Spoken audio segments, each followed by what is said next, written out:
Hello mga kabart kaleshus.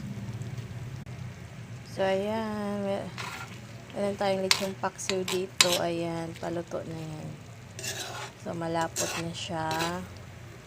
Galing ano ito galing Bicol na lechon. Bali handa pa nila ito ng New Year.